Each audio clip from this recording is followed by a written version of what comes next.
Hi everyone, my name is Lauren. I'm the children's librarian here at the Monterey Park Brueggemeyer Library. And to celebrate Poetry Month, every Tuesday during the month of April, we will be reading a poetry book aloud for you all. So today we will be reading In the Woods, and this is written by David Elliott and illustrated by Rob Dunlavey. And this book is a series of poems about animals. So let's get started. In the Woods. The Bear.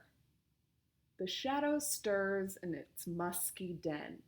A yawn, a stretch, a muffled snort, and then the shadow emerges, breathing in the snowmelt air. What voice has whispered to its sovereign heart? Awake, awake, O sleeping bear. The fox. The fox stands red against the April snow, a fiery prophecy of things to come. She is thinking of her kits, they must be fed. A dreadful thought for some, the scarlet tanager. Look, there! A flash of red in the spring green of the trees, as if the forest air is branded, burned. It's spring! Huzzah! The cowslip is blooming, the scarlet tanager has returned. The opossum. Your radish snout, your naked tail dragging on the woodland trail, you're not a classic beauty. You bump along the woodland track, your baby's clinging to your back. There's beauty, too, in duty. The skunk. Give the skunk a lot of room, unless you care for strong perfume. The porcupine. The porcupine does not hurry, never scampers, will not scurry. Beware this surface nonchalance. When rushed, she gives a barbed response. Because the porcupine is covered in spines. The fisher cat. The fisher cat does not like fish, is not a cat. I don't know what to make of that. But when you are as fierce as she, there's no need for consistency. Looks kind of like an otter chasing some ducks. The hornet. The hornet. Avoid you at all cost is the prevailing sentiment. But how unoccupied the woods without your buzzing tenement. See the hornets and their nest. The millipede.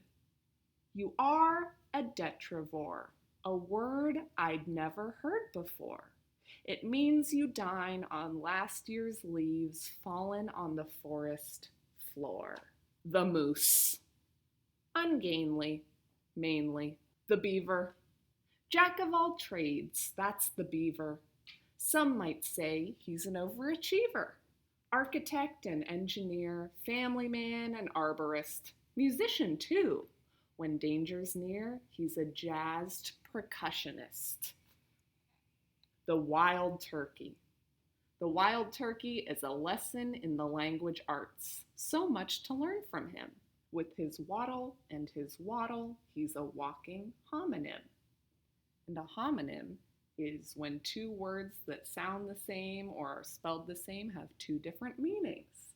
So his waddle is when he waddles, and his waddle is that. The bobcat. Those tufted ears, the amber eyes, that ambushed second of surprise when the bobcat leaps. The silent spring, the empty space, and all the world is spotted grace when the bobcat leaps. The raccoon. The Powhatan call you a rough coon, the one who scratches with its hands. But the eyes behind the mask reveal the one who understands. The deer. The deer enters the clearing like a dancer from behind a curtain. Only when he's certain it's safe do the others appear. A troop of dancers now, the deer. But somewhere behind, a breaking branch, and buck and doe and fawn are gone. How silently they go, the deer. Nothing left but heart-shaped tracks. These too will disappear. And that is the end. So if you are interested in checking out this book, please check the link in the description below to check it out via contactless checkout. I hope you enjoyed In the Woods by David Elliott and the poems about animals. Tune in next week for another poetry book. Bye.